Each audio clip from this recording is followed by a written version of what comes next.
Hi, my name is Vaishi Ralapalli, and I'm going to be talking about Annie Hall. So, if I had to sum up Annie Hall in just a couple of words, I would say that it is the rom com that changed the face of the entire genre. So, why is Annie Hall so celebrated? It's clearly a very good film. It won 4 Oscars. It was nominated for 5, and it won 4. It won for Best Picture, it won for Best Director, it won for Best Screenplay, and it won for Best Lead Actress.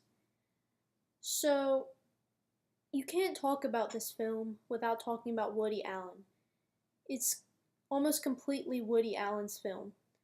He's the director, he's the lead actor, and he actually also wrote most of the screenplay for this film. And also, this film is actually mostly autobiographical. Uh, the lead character in this film is named Alvy.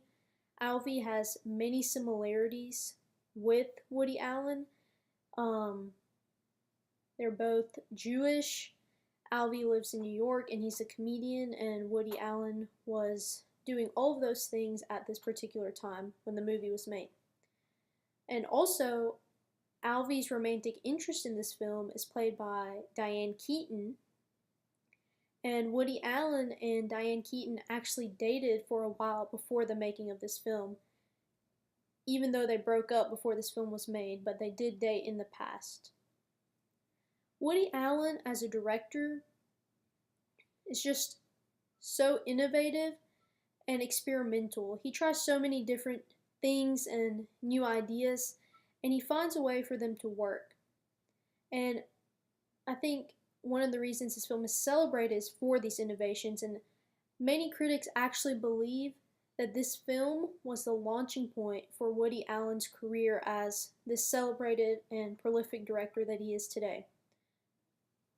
Woody Allen, as a screenwriter, is very true to his comic roots. He was a stand up comedian for a while, and that's why in this film it's hard to find a scene where there's not a joke or two that won't make you laugh out loud. Woody Allen as an actor is very good in his role. Many people say that he was actually like the character he played in this film. They say he was actually a lot like Alvy. Alvy is very narcissistic and pessimistic. He's very pained. You can tell he has a lot of pain, and he's very introspective, but he actually masks it all behind his humor. I think that this film is definitely Woody Allen's film, but it wouldn't have been the same without Diane Keaton. She gives such a good performance in her role as Annie Hall. And I mean, the fact that the film is named after her shows how important her role is. But I think, other than the fact that her performance was outstanding and she won the Oscar for it, I think there's a couple of two iconic things that are associated with her character as Annie Hall in this film. And the first thing is her very famous line that she says throughout the film, and she actually says it to Alvy the first time that she meets him. And I think this line just kind of sums up her entire personality. She's just so laid back, and she's so the opposite of what Alvy is. And the line is la di da. And it just sums her up in more ways than one. The second really iconic thing associated with Annie Hall's character is her choice of clothing. Throughout the film, Annie Hall didn't dress how women in this time traditionally dressed. She actually wore really masculine clothing that included baggy pants, a vest, a tie, a top hat, and this look actually became really iconic for this time period, and women in the 1970s really embraced this menswear type look, and it became a really huge fashion trend. And the funny thing about it is that Diane Keaton actually contributed this to the movie herself, because this is how she actually dressed in her everyday life. And so Diane Keaton walked onto set one day dressed how she would be on the street, and the costume director looked at her and she said, "You can't wear that." And this is when Woody Allen actually stepped in as the director and said, "No, I think you should let her wear what she wants to wear, and if I don't like it, then I'll tell her that she can't wear that in the film." And I guess it's a good thing that he did that because it actually became one of the most iconic things about Annie Hall's character.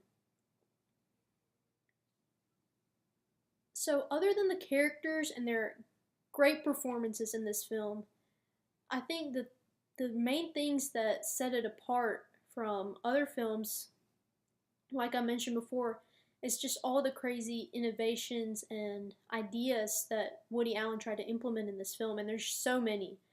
But I'm just going to focus on the ones that really stood out to me. So the first one is the idea of a fourth wall, or breaking the fourth wall. So the film starts out with Alvy um, facing the camera like I am, and he's speaking directly into the camera like you would be in a documentary. And normally this doesn't happen in a film.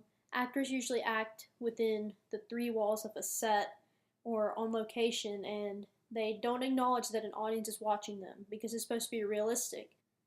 But Woody Allen actually decides to break this fourth wall, and it's really just a cool effect because you wouldn't expect it in a romantic comedy. But I think this effect just really makes the work so much more grounded, and it makes Alvy's character more relatable to the audience, and it makes his perspective of his relationship with Annie and where it's going more believable and more real, and it allows the audience to connect more with the film. The second thing that really stood out to me was the really long shots that are used in this film. And there's some scenes in this film where, if you timed it, it would probably be a continuous shot for 1 to 1.5 minutes. And that's a really long shot, but especially during this time, I looked it up, and the average length for a shot in this film was 14 and a half seconds. And that's 2 to 3 times as long as any other, 2 to 3 times as long as the average shot length of other films in this era. But you would think with these long shots, the pace of this film would be really slow and it'd be drawn out. But it's actually really the opposite. This film is still so fast paced. The narrative is told in a such a fast manner, and sometimes you feel like your head's gonna spin. Um, but by the end of the film, you can't believe you've ended up watching a 90-minute film because it feels like you've just been watching maybe a 30-minute sitcom. And I think that's another credit to Woody Allen's directorial and writing style because he manages to keep the audience engaged and entertained throughout the entire film. Yet another innovative moment in this film involved a scene where Annie and Alfie are just beginning to get to know each other, and they're on the balcony and they're just having a conversation about what they're like, and all of a sudden subtitles pop up on the screen, and they're actually thought subtitles because Annie and Alvy are having a conversation, but the subtitles are not what they're saying. They're actually completely different random thoughts, but I think this is just another way that Allen uses some sort of innovation to get a laugh from the audience, because I was definitely laughing throughout this scene because the thoughts are just completely random, and I think it just kind of shows how they're in relationships, or Alan's trying to say in relationships, you kind of don't say what you actually feel, and you have to get to know each other. So I think it's just an interesting scene. And then finally, the last thing that I wanted to talk about was the cocaine sequence in this film. And it's very famous, similar to how the scene in Modern Times is very famous. So, in this scene, to put it in context, Alvy's thinking about snorting some cocaine, and it's his first time, or trying some cocaine in his first time. And right before he's about to try it, he's told that the person who he's talking to is bragging. He's like, it's $2,000 an ounce, and he's like, the person the character Alvy's talking to, is very proud of the amount he has and how expensive it is. So he gives Alvy some to try, and then as soon as Alvy's about to try it, he actually sneezes and it blows everywhere. And it's basically just wasted. And I'm sure that this is definitely one of the funniest moments in the film, and I definitely laughed a lot. But the interesting thing about it is this scene was added to the script because of an accident. And the scene was added because someone accidentally sneezed in rehearsal, and the test audience loved it. So they actually ended up deciding to add it to the final script because of that. So at the beginning of the video, I said that this was the film that I thought changed the face and future of romantic comedies. And I feel this way for a couple reasons, but I think to explain it, I should mention that originally this film was going to be called anhedonia, which means the inability to feel pleasure. And I think it's important to point this out because I think it sums up the state of mind Woody Allen was in when he was trying to write the script of this film or tell this story. Because at points in this film, you look at Alvy's character and it just seems like he doesn't want a serious relationship because every time he has something good going for him, he just finds a way to ruin it. And so basically, I think coming back to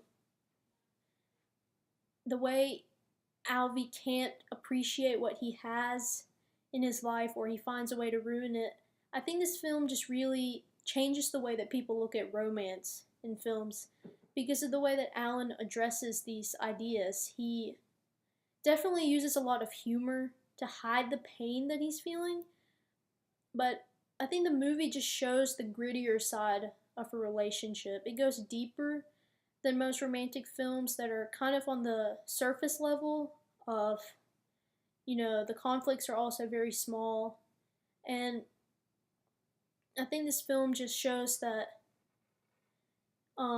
there's a lot of small things that happen in relationships that eventually lead to bigger issues, and how people can have a great relationship and eventually just fades over time, but it was still a beautiful thing that they had. And I think this film does a really good job of looking at the overall arc of a relationship and not just, the good times. And I think it provides a good launching point and turning point for what the future of romantic comedies has become, because now you don't always have romantic films or romantic comedies that are always going to have a predictable and happy ending. So, in my opinion, if you're going to watch Annie Hall, you're in for a really wild ride, and you're going to have a lot of laughs, and the overall feeling at the end of the film that I had was that it was an enjoyable film, even though it didn't have a traditional ending for a romantic film. So, that's all I have for Annie Hall.